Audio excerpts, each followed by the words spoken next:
Alors rebonjour à tous, mille excuses, hein, il y a eu un bug, j'espère que maintenant que vous me voyez, faites F5. Actualisez la page.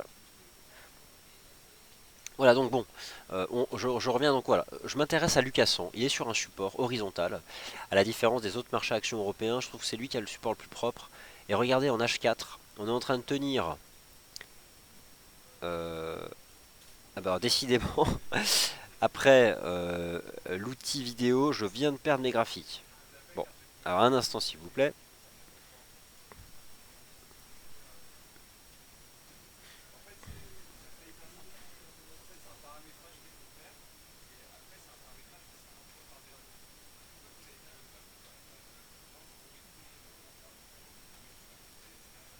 Alors j'arrive, je relance mes charts. Donc en même temps, voilà, donc je m'intéresse au FTSE, on n'est pas loin d'un support, ça permet de gérer le risque. Je n'ai pas la certitude ni la conviction forte pour changer que ça va tenir. J'aime pas le momentum, j'aime pas le fait qu'on soit maintenu sous les moyennes mobiles, mais en même temps, je dis pourquoi pas. Pourquoi pas réagir en première intention sur ce support. Soyez quand même méfiants, mais encore une fois, tous les indices sont sur support. Moi, quand je vois tous les indices sur un support, je tente une stratégie d'achat. Si j'ai peur du momentum, soit je limite la proximité du stop, soit je m'y expose très faiblement en termes de volume, jusqu'à attendre que la réaction me permette de renforcer. Quant à shorter, il faut qu'on casse le support pour ça. Le Bund se replie, pourquoi? Envolé hier des rendements obligataires aux États-Unis avec les minutes de la Fed, et mécaniquement le Bund étant très lié au T-Note, le prix recule.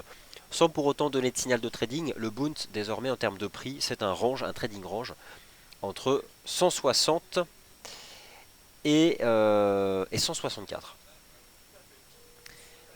Ok, je vais passer aux matières premières et ensuite au forex. Et sur les matières premières, je vais vous montrer quelque chose sur l'once d'or. C'est parti. Bon, dans tous les cas, c'est enregistré. Je ne sais pas si vous m'entendez à nouveau, peut-être en actualisant la page ou pas. Alors, le gold. Le gold, il a cassé une moyenne mobile à 20 jours. Il tient maintenant une espèce de ligne de tendance. Il n'est pas pour autant baissier. Le RSI de part et d'autre des 50, mais regardez quand même en weekly chart, ça commence à avoir une sale tête. Potentiellement, on a une superbe divergence baissière en weekly sur le gold. Elle n'est pas proprissime, mais elle est quand même présente. On est loin de la moyenne mobile à 20 semaines. Et enfin, quelque chose qui m'a marqué, c'est tout chaud. Ça date de 15 minutes. Le Speculative Sentiment Index sur le CFD XAUSD chez FXCM. Regardez depuis hier l'explosion des positions longues. Ça n'a jamais été le cas depuis quelques semaines. Donc, en gros, pour résumer sur le gold, ce que je vois, c'est le risque baissier en données hebdomadaires avec cette divergence, potentiellement un retour en direction des 1230, et enfin donc ce SSI. Euh, Tout est fait, techniquement parlant, quand même, pour que le marché se replie. À cela s'ajoute la raison principale de la baisse de l'once d'or, le fait que le mois de mai soit le mois du dollar américain. Alors le mois de mai n'a pas été pour le moment en tout cas le mois de la chute des marchés actions, mais ça a quand même été le mois du dollar US. Je remonte ici le DXY. On a tenu donc au début du mois ce superbe support horizontal et surtout le RSI weekly du DXY sort par le haut d'un biseau descendant. Donc ça, en termes de momentum, c'est quand même très haussier. Voilà, voilà. Donc ça c'était pour le dollar US. Le risque sur l'once d'or. Maintenant, on va parler des paires de devises. Je charge la disposition sur les paires de devises. Et ensuite, je répondrai à vos questions.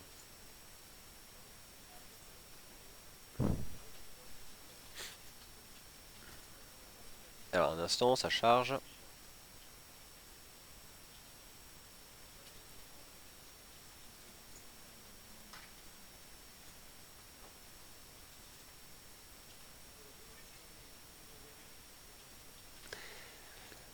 Donc, on avait coutume de dire à l'époque, lorsque le pétrole était au-dessus de 100 dollars et que tout le monde s'en fichait un peu du prix du pétrole, que le dollar US c'était l'USD CAD. Ou que, pour représenter le dollar US, il fallait choisir l'USD CAD. Bon, c'est devenu moins vrai parce que l'USD CAD a beaucoup évolué en fonction de la corrélation positive entre le dollar canadien et le prix du WTI. Mais malgré tout, en mai, le point bas de l'USD CAD, ça correspond bien au point bas de tous les indices dollar US que vous pouvez trouver partout. Donc le DXY, celui d'FXM. Sur le plan technique, en swing, le taux de change USD CAD a donné un signal d'achat hier à la clôture de la session américaine. Dans le cadre d'un mouvement proportionné en 3 temps, je projette la première jambe de hausse au point bas de la consolidation qu'on a fait entre 1,2750 et 1,30. La moyenne mobile à 20 semaines reprend une pente haussière, accrochez-vous, cela n'était plus le cas depuis le 28 janvier dernier. Donc on est vraiment sorti par le haut d'un cycle baissier pour finalement engager un cycle haussier, au moins à court terme. Je vise 1,32. Alors ça peut sembler agressif, mais je vise pas un 32 aujourd'hui. Je vise pas un 32 demain. Je vise un 32 avant la fin du mois de mai. Et ce que je vous invite à faire, c'est soit peut-être que certains vous êtes déjà dans le TGV. Bon, j'exagère, dans un train assez moderne quand même, c'est pas un TGV. Ou sinon, patienter un mouvement de retour sur 1,30. C'est possible. L'USD CAD fait souvent des pullbacks. Regardez dans la phase de reprise depuis le 3 mai, on a fait ici un superbe retracement de 200 points. Donc attention. Et c'est vrai que là en termes de momentum, c'est sacrément aussi.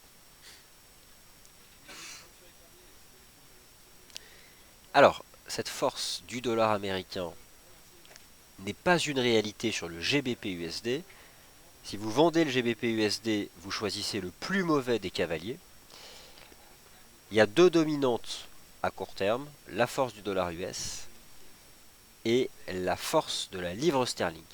La livre sterling, c'est plus volatile, c'est plus complexe, c'est dû à des sondages. Je comprends qu'on ne veuille pas forcément appuyer une stratégie sur des sondages.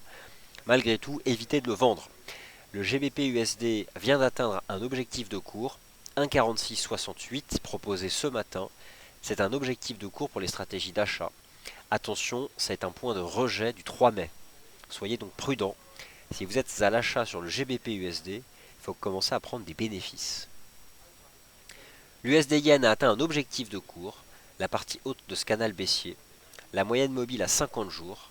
Je vous ai proposé moi une stratégie d'achat sur l'USD Yen le 9 mai, lorsque le marché a validé en cassant les 107,50 une divergence haussière standard. Je visais 110, ça a été fait et plus que fait, puisque le marché a fait, je vais regarder en intraday, il a fait 110,38. Donc maintenant stand-by. Pour éventuellement reprendre une stratégie d'achat, je vous invite à surveiller cette ligne de tendance haussière, ou encore ici, la moyenne mobile à 50 périodes sur l'horizon de temps 4 heures. Cette moyenne mobile à 50 périodes sur l'horizon de temps 4 heures est intéressante.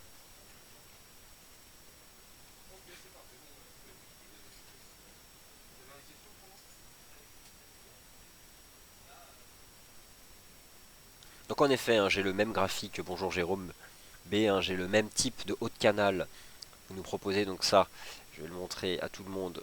Vous pouvez cliquer sur l'image de Jérôme Bell avec une fourchette d'Andrews. En effet, revenir, je pense vraiment comme vous.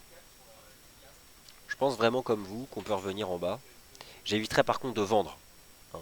Mais je m'intéresse au support, donc moi j'aurais tendance à surveiller un retour par ici. Ou pour un achat, pourquoi pas un pullback sur 109,64. Voilà, là ça m'intéresserait. Mais non, moi je fais une rotation aujourd'hui. Après l'USD Yen, je suis passé sur l'USD CAD. Il y a des rotations comme ça, techniquement parlant, il faut changer de cheval. Et je trouve que là, techniquement parlant, l'USD CAD c'est propre. Alors faut pas acheter n'importe où. Moi j'envisage un retour sur un 30, un 30-15. Et sur du 1,30, 1,30-15, c'est clairement là où ça m'intéressera. Alors on en vient à l'euro-dollar. Alors l'euro-dollar, il est sur un support, mais je l'achète pas pour autant parce que c'est baissier. Vous savez, sur l'euro-dollar, on a ce canal à faible pente, qui a attrapé la hausse. On va revenir en bas. Alors on devrait revenir vers les 1,1150, voire peut-être 1,11, petit à petit. Et là, donc on stabilise sur un petit support à 1,1215. Je pense pas que ça va tenir très longtemps. Je vais me remettre ici en données 4 heures. Alors bon voilà, on a cette ligne de tendance. On voit bien le rôle hein, du support à 1,1215, donc on peut pas le vendre, mais bon, on parle de vente de l'euro-dollar depuis le début de la semaine, on est sur ce support. On fait des toutes petites bougies japonaises en données 4 heures depuis sur 1,1215, ça s'apparente quand même à un range avant potentiellement de briser le niveau. Regardez à l'époque, lorsqu'on était tombé sur 1,1215, on avait eu un avalement aussi H4 et on était reparti direct. Là on fait un tout petit range. Alors la première résistance, elle est à 1,1250. Mais voilà, sous 1,1250, j'envisage quand même le risque de casser 1,1215 et d'aller à 1,12 et surtout à 1,1150.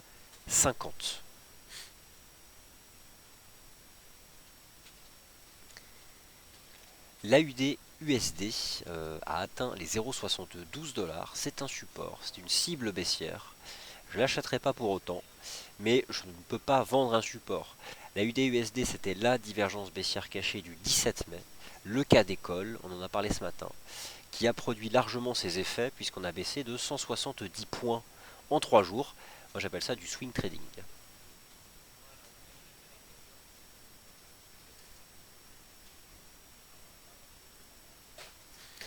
Voilà donc pour résumer, les indices boursiers sont à nouveau tous sur support. Ce sont les mêmes supports dont on parle depuis 2 semaines, mais c'est la 4e fois qu'on est dessus, donc ça peut à nouveau permettre un rebond.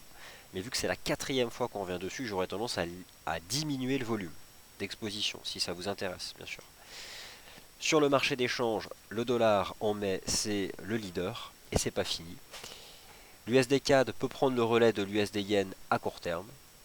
Évitez de shorter le GBP USD parce que la livre sterling est forte, mais elle a bien monté. Par contre, elle n'est clairement pas dans un timing d'achat désormais. Et enfin, je vais vous montrer l'euro GBP qui a validé donc une énorme épaule tête épaule. Le risque est clairement la baisse du fait de la force du GBP, mais aussi d'un recul de l'euro dollar. Maintenant, l'euro GBP il est sur un petit support à 76,50. Il y a clairement un risque de le casser. Pour l'instant, c'est pas fait. On le tient. La première résistance est à 77,30. Moi, j'ai pas de stratégie à vous proposer. Attention tout de même au risque de petits rebonds de l'euro GBP à court terme. D'autant plus que le GBP USD vient d'atteindre une résistance. Donc ça peut se reprendre, mais si on teste les 77,30, ce sera une résistance. C'est la ligne de coup, à peu de choses près, de l'épaule tête épaule. Donc le vendre mais plus haut sur rebond.